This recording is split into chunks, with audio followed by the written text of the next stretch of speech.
Di sebuah desa terpencil yang tersembunyi di balik hutan dan kabut, praktik santet, pesugihan, dan ilmu kanuragan telah menjadi warisan turun-temurun.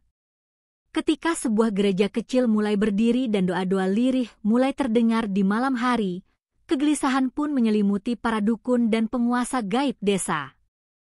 Hasutan mulai disebar, dan malam pembakaran gereja pun direncanakan dengan obor di tangan warga yang marah.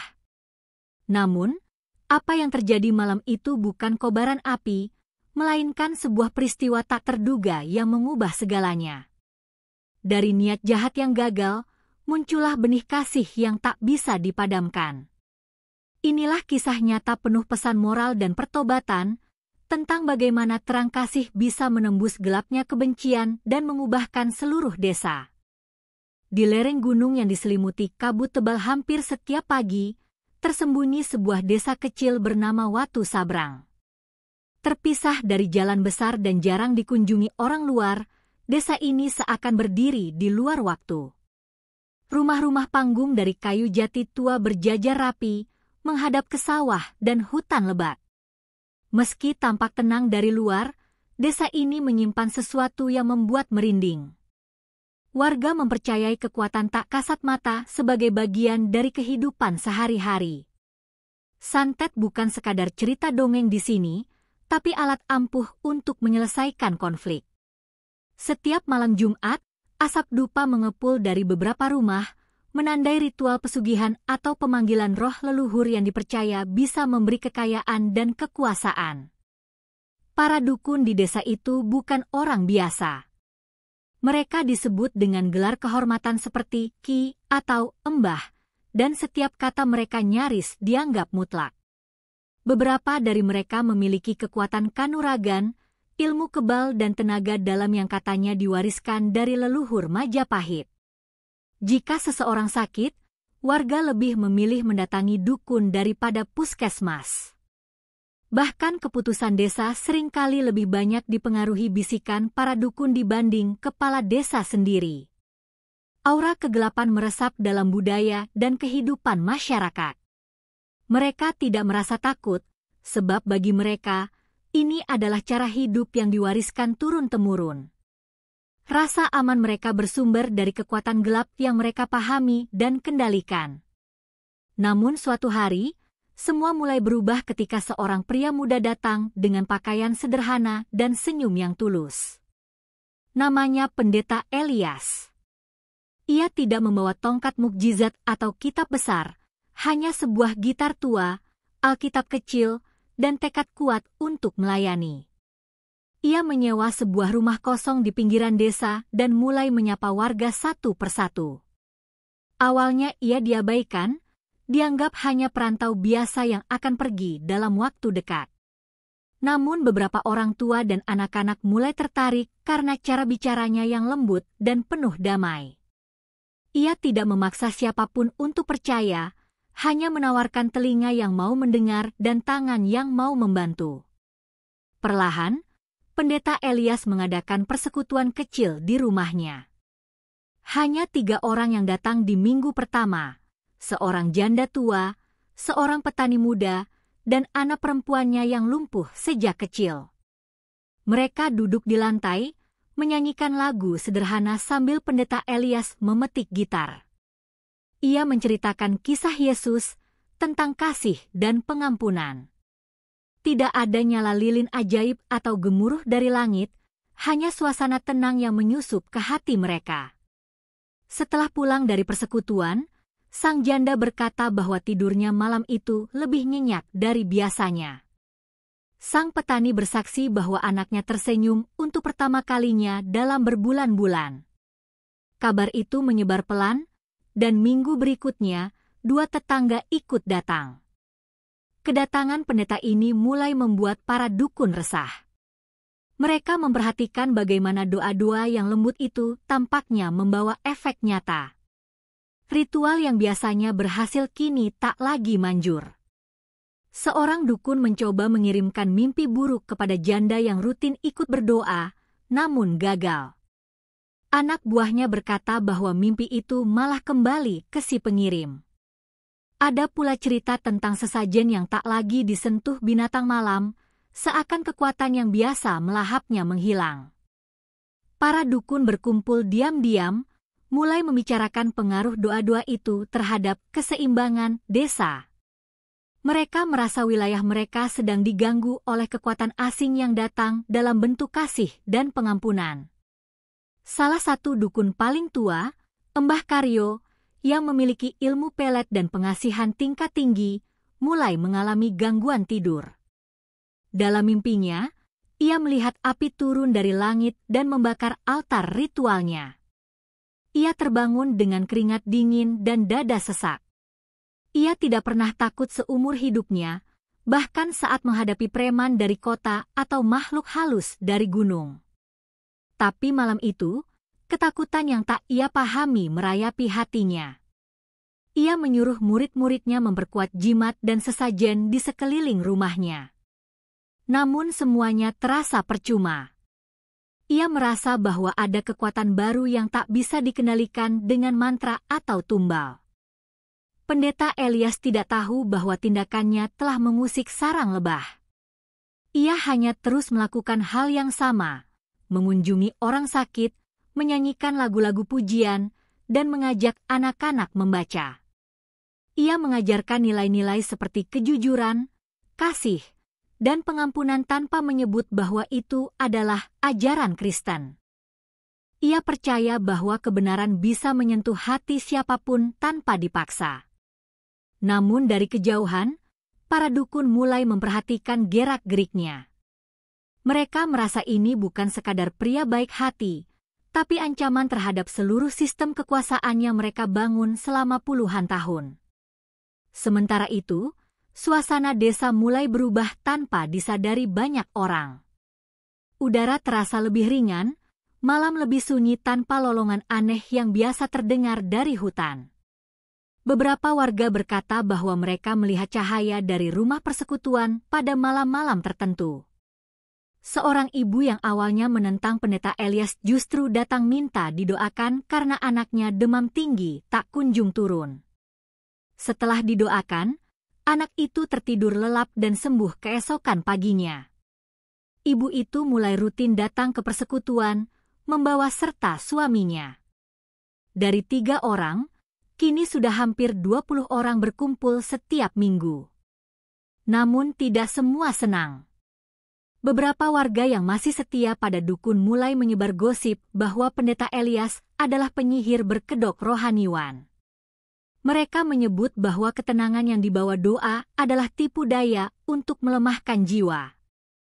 Dia ingin menguasai desa kita, membuat kita lupa pada leluhur, teriak seorang dukun muda dalam pertemuan rahasia. Hasutan itu mulai tumbuh seperti benih dalam tanah yang gelap. Dan dalam diam, rencana untuk menghentikan kehadiran gereja mulai dibentuk. Dan itulah awal dari konflik besar yang akan mengguncang desa Watu Sabrang. Bukan karena pertempuran fisik, tapi karena pertempuran antara terang dan gelap yang tak terlihat mata. Suatu benturan besar sedang menanti di depan. Dan tak satu pun dari mereka tahu bahwa malam yang akan datang bukan hanya malam dengan obor dan dendam, tapi malam saat surga dan neraka menunggu untuk menyatakan siapa yang berkuasa. Di sebuah rumah tua yang terletak agak jauh dari pemukiman utama desa, suara gemertak kayu dan keluhan angin malam menjadi latar dari pertemuan yang tidak biasa. Malam itu, 8 orang lelaki duduk melingkar di ruang utama, diterangi lampu teplok yang nyaris kehabisan minyak. Asap dupa kemenyan memenuhi ruangan, membuat bau menyengat menusuk hidung dan memicu rasa mual bagi yang tak terbiasa. Di tengah lingkaran, berdiri Mbah Karyo dengan sorot mata tajam dan kening berkerut, mengenakan jubah hitam yang dipenuhi rajah kuno. Kita tidak bisa lagi membiarkan dia menyebar cahaya ke tengah-tengah kita, katanya pelan namun menggetarkan, mengacu pada pendeta Elias. Beberapa dukun mengangguk, lainnya hanya menunduk dengan wajah penuh keraguan. Namun mereka semua sadar, kuasa lama mereka semakin terkikis sejak pria itu datang. Pertemuan itu bukan sekadar keluhan tentang ketidaknyamanan. Ini adalah rapat perang. Mbah Karyo membuka gulungan kain putih yang berisi sejumlah benda, rambut kering, paku karatan, tanah kuburan, dan selembar kertas dengan tulisan Latin yang dibakar sebagian. Doa-doanya sudah menembus pelindung-pelindung kita, ujarnya. Pesugihan di rumah Ki Sukro berhenti memberi hasil. Santet yang dikirim ke keluarga Pak Darmo malah memantul. Ini bukan kebetulan. Ini serangan. Suasana jadi tegang. Ki Sukro, seorang dukun muda, mengaku bahwa ayam hitam miliknya mati mendadak setelah ia mencoba memanggil Hodam. Semua memandang ke arah Mbah Karyo, meminta arah. Dan arah itu pun diberi, kita harus usir dia.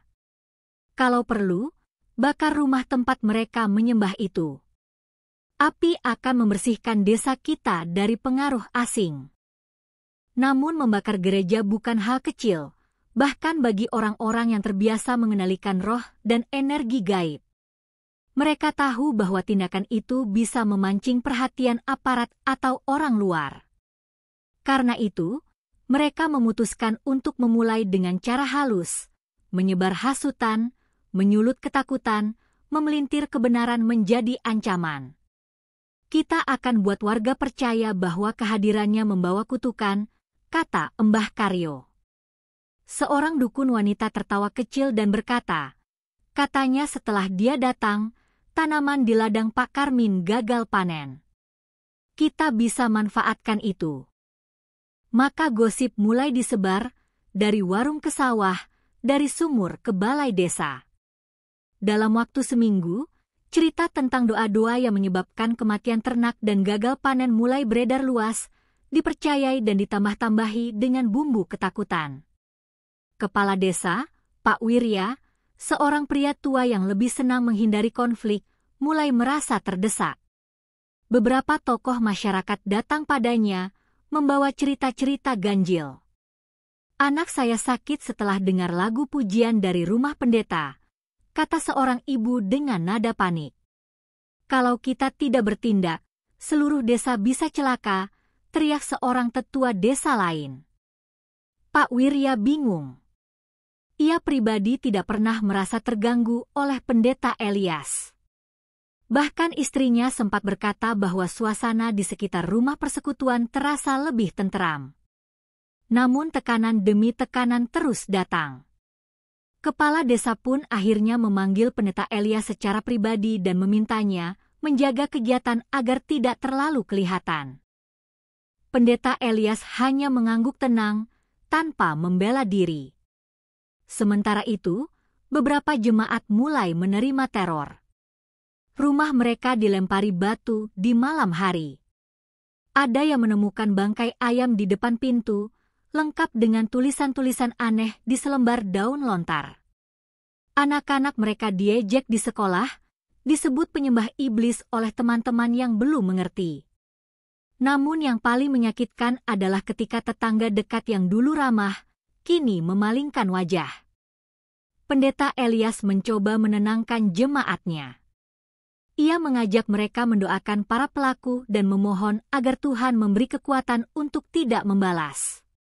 Di rumah persekutuan, mereka bernyanyi lebih pelan namun lebih khusyuk. Tangis mulai hadir dalam doa-doa mereka. Bukan tangis takut, melainkan tangis mengampuni. Di sisi lain, keberanian para pelaku makin bertambah. Mbah Karyo menyatakan bahwa malam bulan mati yang akan datang adalah waktu terbaik. Energi gaib akan berpihak pada kita. Mereka akan berdoa, kita akan membakar, ujarnya. Maka rencana besar pun disusun. Setiap orang yang ikut diberi tugas, siapa membawa obor, siapa membawa bensin, siapa memastikan semua terjadi saat gereja sedang penuh. Mereka memilih malam Jumat Kliwon, saat dipercaya bahwa perbatasan antara dunia manusia dan roh terbuka lebar. Ini akan menjadi penyucian, kata seorang dukun muda dengan semangat membara. Tak satu pun dari mereka menyadari bahwa justru malam itu akan mengubah sejarah desa mereka selamanya. Untuk memastikan tidak ada gangguan dari luar, para dukun sepakat menyebarkan kabar palsu bahwa malam itu akan ada upacara adat di tempat lain. Beberapa orang yang tak terlibat dihasut agar menjauh. Beberapa aparat desa diberi uang tutup mulut agar pura-pura tak tahu. Maka diam-diam, banyak tangan mulai menebang kayu kering, menyembunyikan obor di balik kandang sapi, dan menyimpan bensin dalam botol-botol minuman. Semua bergerak dalam bayang-bayang, yakin bahwa mereka sedang menjalankan misi penyelamatan desa. Namun mereka tidak tahu bahwa di rumah kecil yang akan mereka serang, para jemaat juga sedang bersiap. Bukan dengan senjata, tapi dengan doa dan puasa. Pendeta Elias merasakan tekanan rohani yang luar biasa menjelang malam Jumat Kliwon. Ia bermimpi aneh selama 3 malam berturut-turut. Dalam mimpinya, ia melihat gereja terbakar, namun dari api itu muncul sinar terang yang menyilaukan, membentuk salib besar di angkasa. Ia menceritakan mimpinya kepada jemaat, dan mereka sepakat untuk mengadakan doa semalam suntuk. Kita tidak tahu apa yang akan terjadi, tapi kita tahu siapa yang kita sembah, ucap pendeta Elias sambil menggenggam tangan mereka satu persatu. Malam itu, rumah persekutuan tidak hening seperti biasanya. Lagu pujian dinyanyikan pelan-pelan, seperti pelita kecil dalam malam yang makin gelap. Di balik semak-semak dan jalan-jalan setapak, warga yang telah dirasuki hasutan bergerak dalam senyap. Tangan-tangan mereka menggenggam obor, wajah mereka penuh dendam. Di antara mereka, ada yang merasa ragu, tapi terlalu takut untuk mundur. Dukun-dukun memimpin barisan, menyisipkan mantra agar hati mereka tetap keras. Tak usah takut. Ini demi leluhur, kata mereka berulang-ulang. Setiap langkah membawa mereka lebih dekat ke rumah yang jadi sasaran. Tak ada yang menyangka bahwa malam itu bukan hanya tentang membakar gereja, tetapi tentang menyalakan api yang akan membakar hati mereka sendiri dengan kebenaran yang tak bisa dipadamkan. Maka malam pun datang. Langit begitu gelap hingga pohon pun tampak seperti bayangan setan. Angin bertiup pelan, seolah menahan napas atas apa yang akan terjadi. Di satu sisi, jemaat bernyanyi sambil menutup mata, menyerahkan segalanya kepada Tuhan. Di sisi lain, obor mulai menyala, satu persatu, dalam pawai kebencian yang menyebut dirinya pembela adat. Api dunia bersiap menyentuh tempat doa. Namun langit punya rencana lain. Dan cerita sesungguhnya baru saja dimulai. Langit malam itu seperti sedang bersekongkol. Tidak ada bulan, tidak ada bintang, hanya hitam pekat menggantung di atas desa Watu Sabrang. Udara begitu kering dan angin berhembus pelan seperti sedang menonton diam-diam rencana yang sedang dilaksanakan manusia. Dari arah selatan desa, puluhan orang bergerak perlahan. Mereka mengenakan pakaian hitam atau gelap, membawa obor yang menyala lambat seperti ular api menjalar di kegelapan. Api itu bukan sekadar cahaya, tapi lambang amarah yang disulut dari hasutan, ketakutan, dan dendam yang tak pernah benar-benar dimengerti. Di barisan depan, Embah Karyo memimpin dengan tatapan kosong. Di matanya, malam ini adalah kemenangan. Sementara itu, di rumah persekutuan yang terletak di ujung desa, terang lilin dan suara pujian mengalir tenang, bagai sungai kecil yang tak menyadari bahwa banjir besar sedang menuju. Pendeta Elias berdiri di tengah jemaat yang sedang duduk bersila, membacakan Mazmur 27:1 dengan suara bergetar, Tuhan adalah terangku dan keselamatanku, kepada siapa aku harus takut. Setiap kata yang ia ucapkan seperti menembus atap rumah dan naik ke langit, menembus kabut dan gelap. Beberapa jemaat meneteskan air mata, bukan karena takut, tapi karena damai yang mereka rasakan justru makin kuat di tengah ancaman. Anak-anak berdoa dalam diam, dan seorang janda tua memeluk Alkitabnya erat-erat. Tak jauh dari situ, suara langkah kaki dan bisik-bisik mulai terdengar seperti dengung lebah jahat. Salah satu pemuda yang dulu ikut doa tapi kini berada di barisan pembakar mulai merasa gelisah. Ia mengenali suara pujian dari kejauhan, lagu yang pernah membuatnya menangis diam-diam di sudut rumah. Namun ia menggenggam obornya kuat-kuat, mencoba membungkam hatinya. Ini demi keselamatan desa, katanya dalam hati, meski getar di tangannya makin jelas. Beberapa orang lain mulai menyalakan botol-botol berisi bensin. Rencana sudah jelas, obor dilempar, rumah terbakar, dan setelah itu, mereka bisa bilang bahwa itu kecelakaan atau kutukan karena mencampuri urusan leluhur. Tepat saat mereka hendak bergerak, angin mendadak bertiup lebih kencang. Api obor bergoyang liar, beberapa hampir padam. Mbah Karyo mengangkat tangannya, memberi isyarat untuk menunggu. Namun saat itu juga, sebuah cahaya terang muncul dari arah rumah persekutuan. Bukan api, bukan lampu listrik, melainkan cahaya seperti temara matahari terbit yang menembus jendela rumah ibadah kecil itu. Terang itu tidak menyilaukan, tapi menyentuh hati. Mereka yang melihatnya tertegun. Apa itu? Bisik salah satu dari mereka. Mbah Karyo menatap ke depan, wajahnya berubah. Ada sesuatu dalam cahaya itu yang membuat ilmu kanuragan di tubuhnya terasa goyah, seperti salju yang meleleh disinari mentari. Di dalam rumah persekutuan, tak ada yang tahu apa yang sedang terjadi di luar. Mereka hanya terus berdoa dan bernyanyi, dan di tengah pujian, seolah sesuatu turun di antara mereka. Beberapa merasa seperti disentuh oleh tangan tak terlihat. Rasa damai begitu dalam menyelimuti seluruh ruangan. Bahkan anak kecil yang biasanya gelisah kini tertidur di pangkuan ibunya dengan senyum di wajah. Pendeta Elias menutup matanya, tidak tahu bahwa cahaya dari rumah itu kini sedang membelah malam, membungkam niat jahat dan menggugah hati yang beku. Ia hanya tahu bahwa malam ini bukan malam biasa. Tuhan hadir. Di luar, salah satu pemuda melemparkan obor ke arah rumah itu. Tapi yang terjadi sungguh di luar nalar.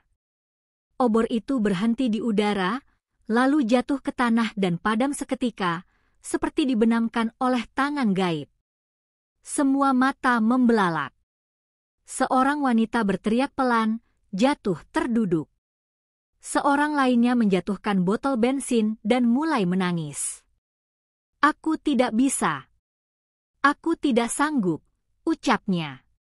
Bahkan yang paling keras hatinya pun kini terdiam, seperti mendengar suara tak kasat mata memanggil dari dalam cahaya itu.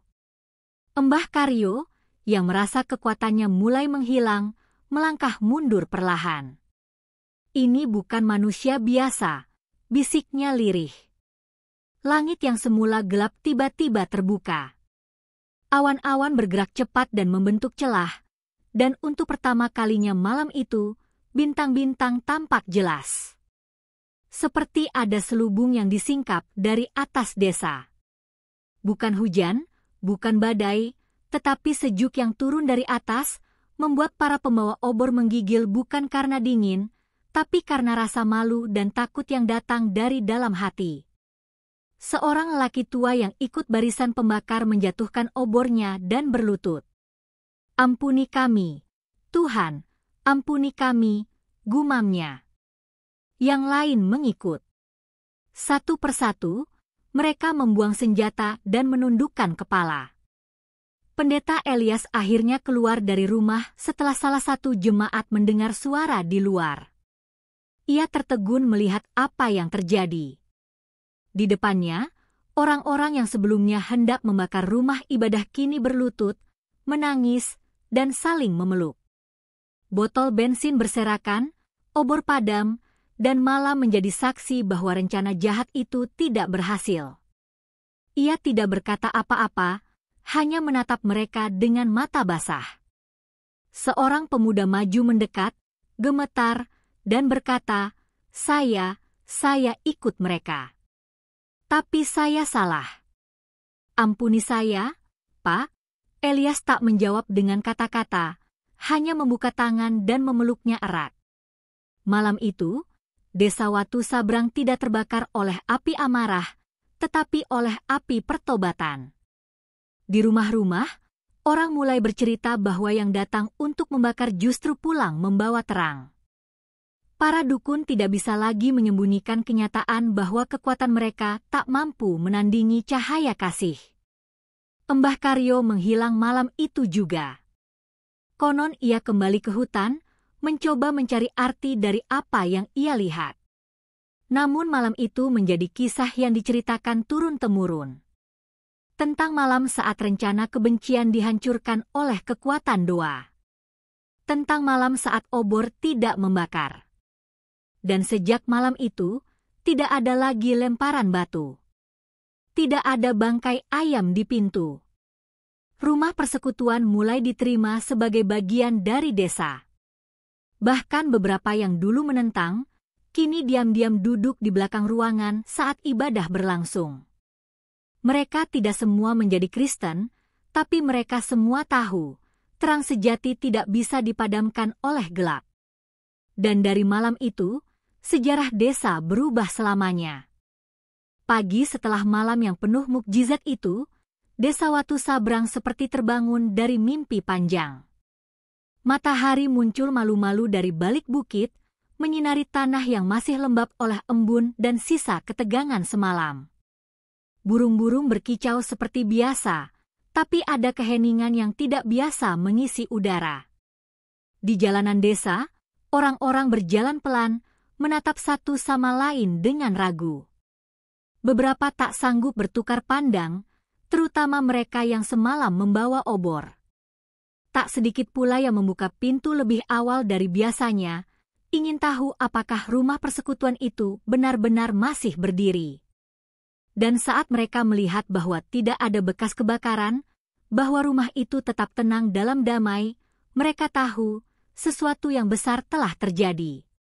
Di rumah persekutuan, suasana penuh syukur. Jemaat berkumpul lebih awal dari biasanya, bahkan beberapa yang tidak pernah hadir kini datang membawa makanan dan air minum. Ada yang memeluk, ada yang hanya menatap dengan mata berkaca-kaca. Pendeta Elias, yang biasanya berkhotbah dengan suara tenang, pagi itu hanya duduk di bangku kayu dan mendengarkan cerita satu persatu. Seorang bapak yang semalam melemparkan botol bensin kini berlutut di hadapannya sambil menangis. Saya dulu percaya Mbah Karyo bisa bantu saya jadi kaya. Tapi sejak saya ikut dia, hidup saya malah makin berat. Dan semalam saya sadar. Saya sudah buta, Pak, ucapnya. Elias tak menghakimi. Ia hanya menaruh tangannya di pundak pria itu dan berdoa dengan lirih. Namun tidak semua orang mudah mengakui kesalahan. Ada beberapa yang memilih bungkam. Mereka tetap berjalan melewati rumah persekutuan dengan kepala tegak, seolah malam itu tak pernah terjadi. Di antara mereka adalah Bu Sarimah, dukun wanita yang paling sering menyebar gosip bahwa doa-doa jemaat menyebabkan kutukan.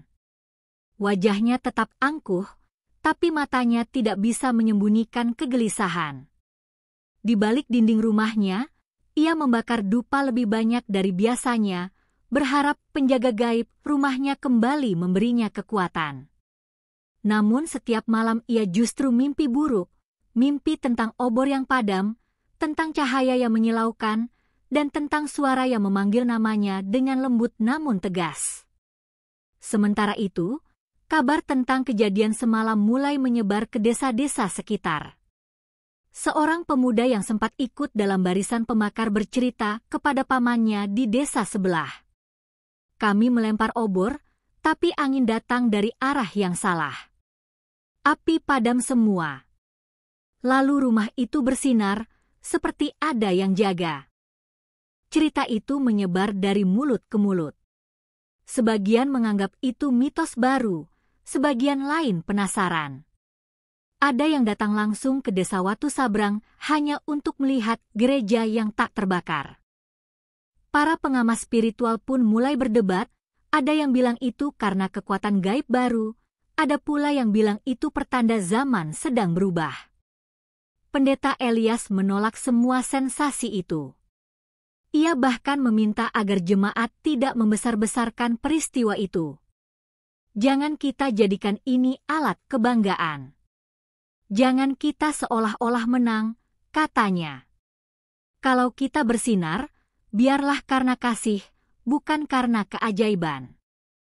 Tapi para jemaat tahu bahwa kasih itu sendiri adalah keajaiban. Mereka mulai berdoa bukan hanya untuk desa mereka, tapi juga desa-desa sekitar. Mereka tidak ingin membalas, tapi merangkul. Maka rumah persekutuan itu perlahan menjadi tempat berlindung bagi orang-orang yang dulu membencinya. Seorang pemuda yang dulu dilempari batu karena ikut doa, kini mengajar anak-anak membaca Alkitab di sore hari. Namun Mbah Karyo tidak kembali. Sejak malam pembakaran gagal, ia menghilang. Beberapa bilang ia melarikan diri ke hutan selatan untuk bertapa. Yang lain mengatakan ia pergi ke gunung mencari guru baru yang lebih kuat. Tapi sebagian percaya ia pergi karena malu. Ada yang pernah melihatnya berdiri di tepi sungai, termenung lama sambil memandangi langit. Konon ia berkata sendiri pada dirinya, kalau cahaya bisa begitu kuat, apa gunanya kuasa gelapku? Tapi tak ada yang bisa memastikan. Yang jelas, pengaruhnya perlahan memudar. Para pengikutnya mulai menyibukkan diri dengan pekerjaan sehari-hari dan tak lagi datang untuk meminta jimat atau pengasihan. Tetapi bayangan tetap tinggal. Di lorong-lorong sempit dan di bawah rindangnya pohon tua, bisik-bisik masih terdengar.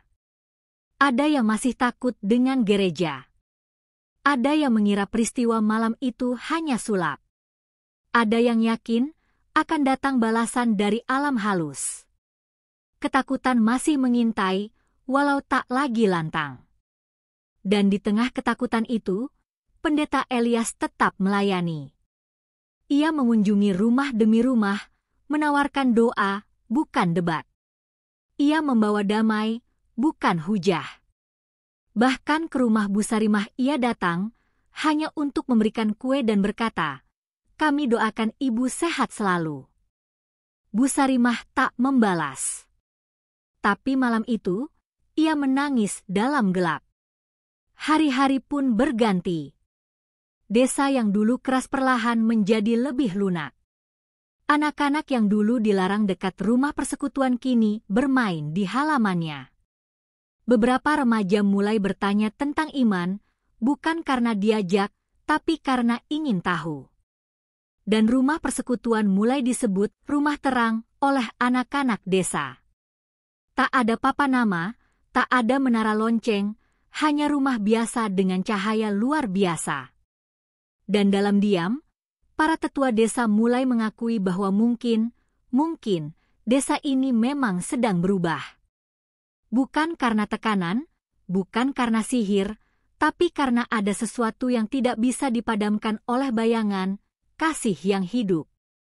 Namun Elias tahu, ini baru permulaan.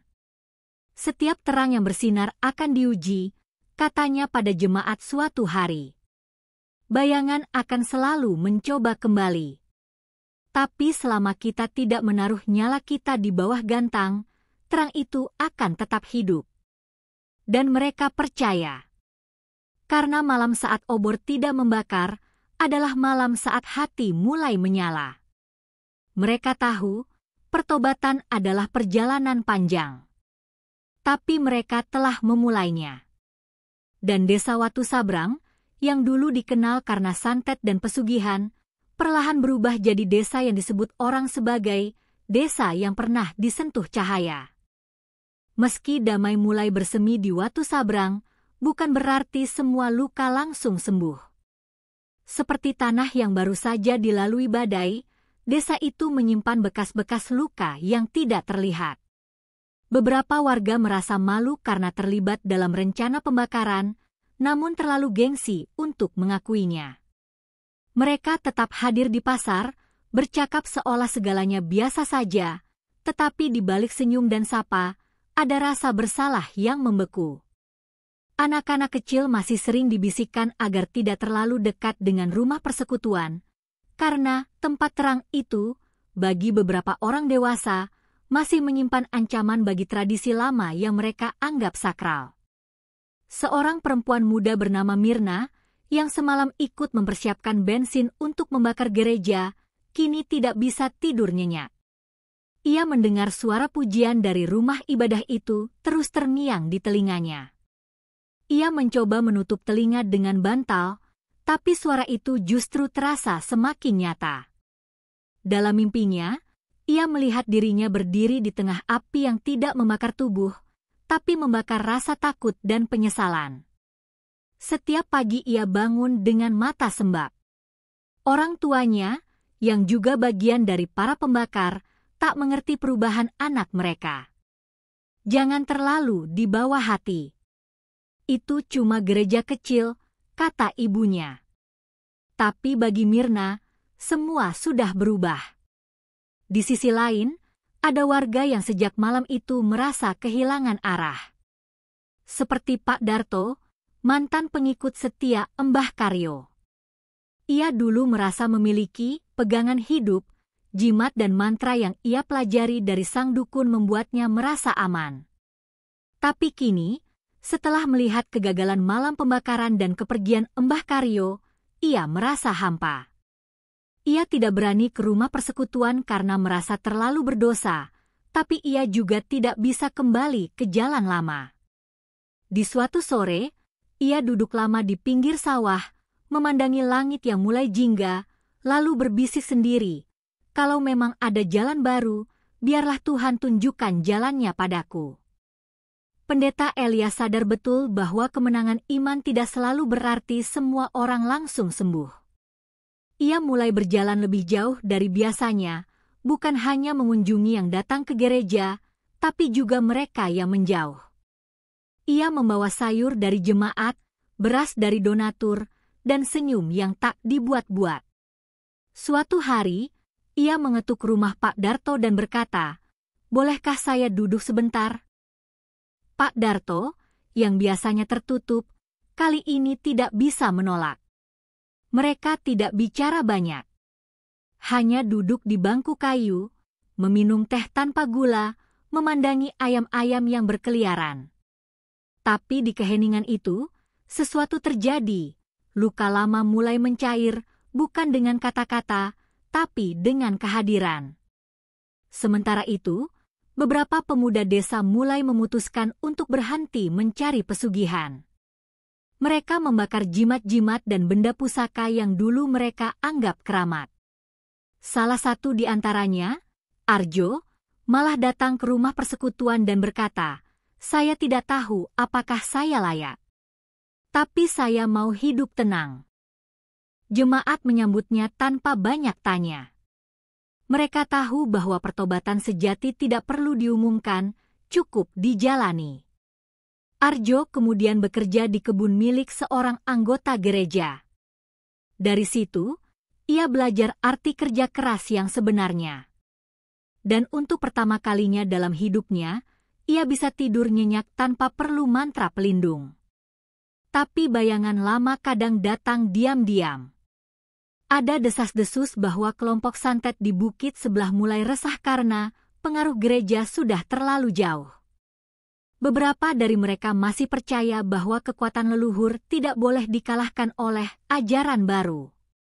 Suatu malam, seekor ayam hitam ditemukan mati tergantung di pagar rumah persekutuan. Jemaat tidak panik, mereka hanya berdoa bersama. Pendeta Elias kemudian membawa ayam itu ke pemakaman dan menguburkannya. Ia tidak menyebut siapapun sebagai pelaku. "Biarlah terang melawan gelap dengan tenang," katanya. Karena kegelapan tidak bisa mengalahkan terang dengan cara yang sama. Bu Sarimah masih belum luluh. Ia kini tidak lagi terang-terangan memusuhi gereja, tetapi setiap kali ada jemaat lewat di depan rumahnya, ia pura-pura menutup jendela. Dalam hatinya, ada perang batin yang ia sendiri tidak bisa menangkan. Kadang ia merasa gereja mencuri ketenangannya, kadang ia merasa itu satu-satunya tempat yang bisa menyembuhkan luka masa lalunya. Suatu malam, ia berjalan mendekati rumah persekutuan secara diam-diam. Ia berdiri di kejauhan, melihat cahaya lampu temaram dari balik jendela, dan mendengar suara anak-anak menyanyikan lagu rohani. Ia menangis, tapi tidak tahu kenapa. Lalu ia pergi, meninggalkan jejak kaki di tanah yang basah oleh air mata. Pendeta Elias mulai mendorong jemaat untuk tidak hanya hidup dalam pertobatan pribadi, tetapi juga dalam pengampunan sosial. Kalau terang kita hanya untuk diri kita, maka kita tidak beda dengan pelita yang disimpan di bawah ranjang, katanya dalam sebuah khotbah. Maka jemaat mulai membuka diri lebih luas. Mereka membantu panen milik warga yang belum percaya, mengajar anak-anak menulis, bahkan membantu memperbaiki jalan desa. Satu persatu, luka itu sembuh bukan dengan penghakiman, tapi dengan pelayanan yang diam-diam menyentuh hati terdalam. Terang itu menyebar, bukan karena digembar-gemborkan, tapi karena memang nyata terasa. Desa Watu Sabrang perlahan menjadi desa yang belajar mengampuni. Bukan dengan melupakan, tetapi dengan menolak membalas. Jiwa-jiwa yang terluka mulai menemukan jalan untuk pulang, meski tertatih. Setiap langkah kecil menuju terang menjadi kisah sendiri, kisah yang tidak selalu heroik, tapi sungguh manusiawi. Dan dari semua perubahan itu, satu hal menjadi jelas. Pertobatan bukan tentang siapa yang benar atau salah, tapi tentang siapa yang mau memberi dan menerima kasih lebih dulu. Itulah yang sedang dikerjakan Tuhan di desa ini. Pagi itu, kabut masih menggantung tipis di atas sawah ketika sebuah kabar mengejutkan menyebar cepat dari mulut ke mulut. Mbah Karyo kembali. Sosok yang dulu begitu ditakuti dan dihormati karena ilmu gaib dan wibawanya, kini pulang dengan tubuh lebih kurus dan langkah yang lambat. Ia tidak lagi mengenakan jubah hitam panjang atau kalung berisi tulang hewan seperti dulu. Hanya kain sarung dan baju lusuh yang membungkus tubuhnya. Orang-orang keluar dari rumah, ingin melihat dengan mata sendiri apakah kabar itu benar. Beberapa menatapnya dengan waspada, yang lain dengan heran. Tak ada sambutan, hanya keheningan yang mengiringi langkahnya yang tertatih melewati jalan tanah desa. Alih-alih kembali ke padepokan lamanya, Mbah Karyo justru berjalan menuju rumah persekutuan. Jemaat yang sedang membersihkan halaman pun terdiam, tidak tahu harus bersiap untuk apa. Pendeta Elias yang saat itu sedang menyiram tanaman, hanya meletakkan gayungnya dan berdiri menatap tamu yang tak disangka-sangka itu. Tak ada kata-kata keras, tak ada pengusiran. Hanya keheningan dan tatapan yang berbicara. Mbah Karyo berhenti di depan pagar, menunduk dalam, lalu perlahan berkata, "Kalau kalian masih percaya pada kasih, izinkan aku duduk di teras." Dan saat Elias mengangguk dengan lembut, air mata turun di pipi lelaki tua itu, air mata yang belum pernah terlihat oleh siapapun sepanjang hidupnya. Mbah Karyo tak langsung bicara banyak hari itu. Ia hanya duduk di teras, minum air putih yang disodorkan seorang jemaat, dan memandang langit yang mendung. Tapi dari gerak-geriknya, semua orang tahu, ia datang bukan untuk berperang, tapi menyerah. Beberapa warga masih tidak percaya. Itu pasti siasat, gumam mereka. Namun malam harinya, ketika Mbah Karyo meminta izin bicara di depan jemaat, keraguan mulai berubah menjadi keheningan penuh rasa ingin tahu. Ia berdiri pelan di depan ruangan kecil, dengan suara parau namun jujur. "Aku telah melihat dunia gelap. Aku telah menjadi alatnya. Tapi malam ketika obor kalian padam, hatiku terbakar. Ia bercerita bahwa selama bertahun-tahun ia melayani banyak orang, bukan karena cinta, tapi karena kuasa. Ia memberi jimat agar orang ditakuti, menyusun mantra agar orang tunduk, tapi semua itu membuatnya kosong. Aku pikir dengan ilmu, aku bisa kendalikan hidup. Tapi aku justru diperbudak, katanya. Selama ia menghilang, ia mencoba mencari kekuatan yang lebih tinggi dari gereja, tapi yang ia temukan hanya kehampaan yang makin gelap. Sampai aku mulai berdoa, bukan dengan mantra, tapi dengan kata-kata yang tak kupahami. Tuhan, kalau Engkau benar, datang dan tunjukkan. Dan malam itu, cahaya itu datang dalam mimpi. Tidak panas. Tidak memaksa. Tapi menerangi. Jemaat mendengarkan dalam diam. Tak sedikit yang menangis. Mereka tidak mendengar ceramah, tapi kesaksian yang lahir dari pertobatan sejati. Mbah Karyo tidak meminta apapun. Tidak pengampunan, tidak kehormatan kembali. Ia hanya ingin menjadi pelayan. Kalau kalian butuh penjaga halaman, aku bersedia menyapu. Kalau kalian butuh yang mengangkat kursi, aku bersedia angkat kursi. Aku sudah cukup lama berdiri di atas banyak orang. Sekarang aku ingin duduk di bawah salib. Kata-katanya sederhana, tapi bagi banyak orang, itu lebih mengguncang dari mantra apapun yang pernah ia ucapkan. Keesokan harinya, desa gempar. Berita pertobatan Mbah Karyo menyebar hingga ke desa-desa lain. Orang-orang datang ingin melihat langsung apakah benar dukun sakti itu kini jadi pengikut Kristus. Ada yang datang mencibir, ada yang datang penasaran, tapi semua pulang dengan hati yang berubah.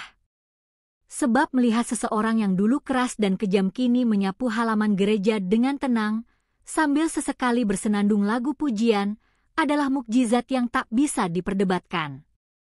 Dan kehadiran Mbah Karyo yang baru ini menjadi magnet bagi banyak orang yang selama ini ragu. Para mantan pengikutnya pun mulai berdatangan. Ada yang takut, ada yang malu, tapi satu persatu mereka mulai bertanya. Apa yang Mbah lihat dalam cahaya itu? Dan jawaban Mbah Karyo selalu sama. Aku tidak melihat sesuatu. Tapi untuk pertama kali dalam hidupku, aku dilihat. Ia tidak bicara soal doktrin, tidak berdebat soal teologi. Ia hanya bercerita tentang kasih yang tidak menghakimi ketika ia dalam kegelapan. Dan perlahan, satu persatu, orang-orang yang dulu bergantung pada kegelapan mulai mencari terang yang sama. Pendeta Elias tidak pernah membanggakan pertobatan Mbah Karyo sebagai kemenangan gereja. Ia bahkan berkata, pertobatan Mbah Karyo bukan untuk membuktikan bahwa kita benar, tapi untuk mengingatkan bahwa Tuhan tidak pernah berhenti mengejar satu jiwa pun. Maka mereka tidak menjadikan kisah itu sebagai alat promosi. Tapi desa tahu, perubahan itu nyata. Dan banyak warga yang dulu hanya percaya pada kekuatan gaib, kini mulai belajar berdoa dengan sederhana.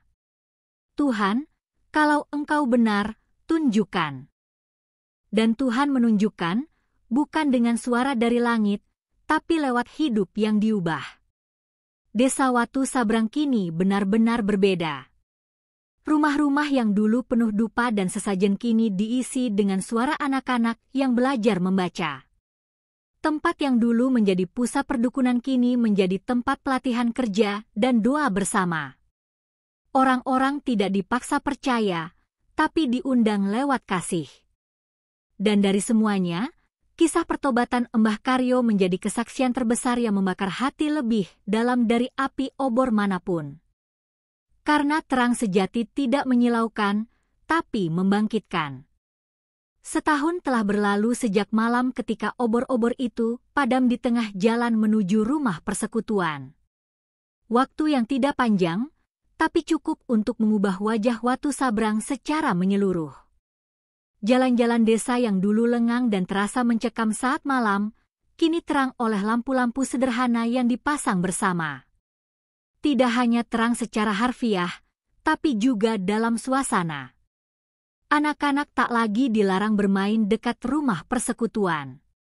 Bahkan mereka sering berkumpul di sana untuk belajar menulis, menyanyi, dan mendengar cerita-cerita Alkitab yang diajarkan dengan cara menyenangkan. Tak ada paksaan, tak ada propaganda, hanya kasih yang mengalir dalam percakapan sehari-hari. Rumah-rumah yang dulu menggantung jimat dan tulang burung hantu di depan pintu, perlahan mulai melepaskannya. Bukan karena takut ditegur, tapi karena mereka merasa tidak membutuhkannya lagi. Rasa aman tidak lagi bergantung pada benda gaib, tetapi tumbuh dari hubungan baru di antara sesama. Warga mulai saling memperhatikan, bukan karena ritual, tetapi karena cinta. Jika ada yang sakit, yang datang menjenguk bukan hanya keluarga, tetapi juga tetangga lintas keyakinan. Jika ada panen berlebih, hasilnya dibagikan, bukan disimpan untuk dijual ke luar desa. Desa itu menjadi saksi diam bahwa kasih bisa menjungkir balikan cara hidup yang telah turun-temurun diwarnai rasa takut dan pamrih. Pendeta Elias tetap seperti biasa, sederhana, tenang, dan tidak suka tampil menonjol. Ia menolak undangan dari luar desa yang ingin mengundangnya berbicara di kota-kota besar. Tuhan belum selesai di sini, katanya.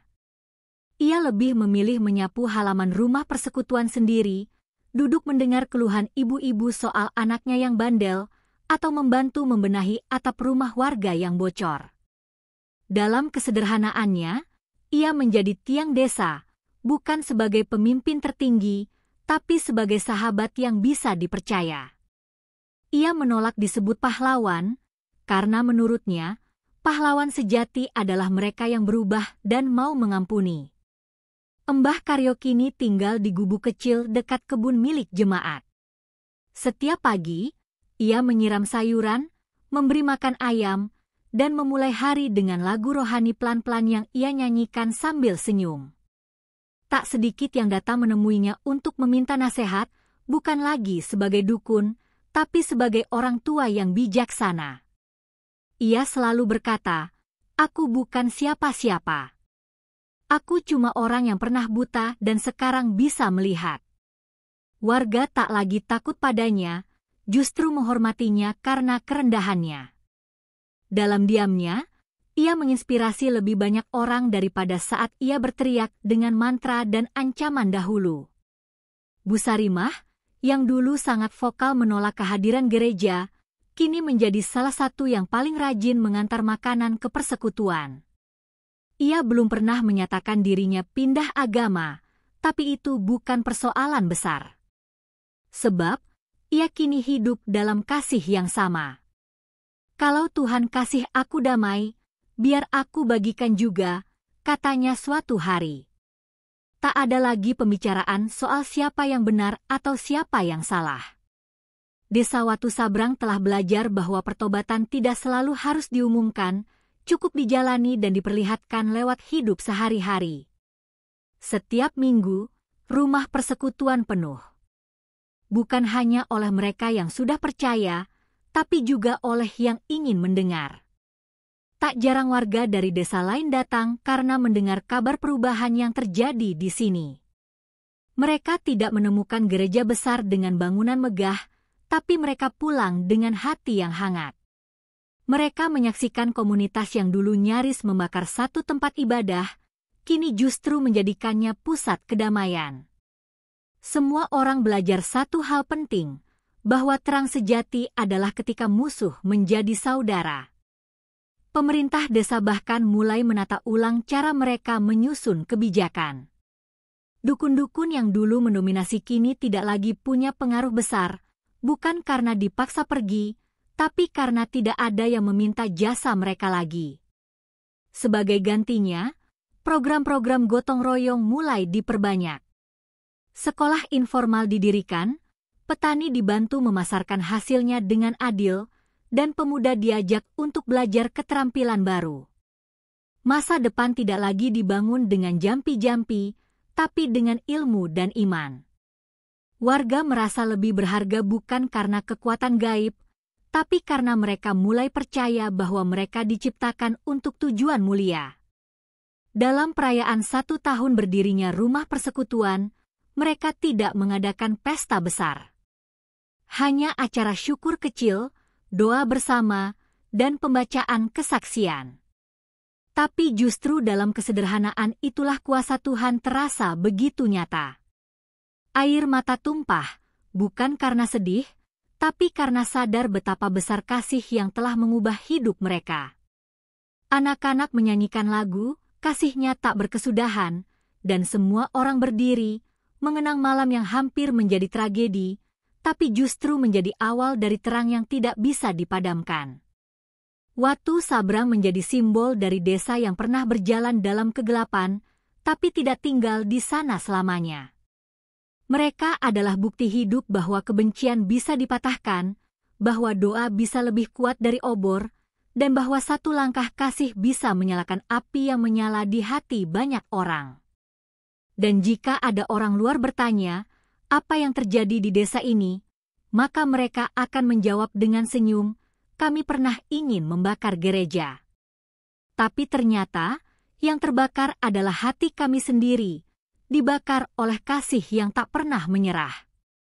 Kisah desa obor yang tak membakar menggambarkan perjalanan luar biasa sebuah desa terpencil yang awalnya dikuasai oleh praktik santet, kanuragan, dan pesugihan, menuju pertobatan dan pembaruan total. Dari awal munculnya gereja yang memicu kemarahan para dukun hingga rencana pembakaran yang gagal secara ajaib, hati warga mulai dilunakkan oleh kasih yang tidak membalas kejahatan. Perlahan, kebencian berubah menjadi penasaran, dan penasaran menjadi iman. Bahkan tokoh paling ditakuti, Embah Karyo, akhirnya bertobat setelah mengalami terang ilahi yang tak bisa dijelaskan. Melalui kasih, pengampunan, dan kesaksian hidup yang nyata, desa itu pun bertransformasi, dari ladang kegelapan menjadi tanah kesaksian, tempat di mana kasih Allah menjadi nyata dan mengakar dalam hidup bersama, membuktikan bahwa terang selalu menang atas gelap, bahkan di tempat yang paling kelam.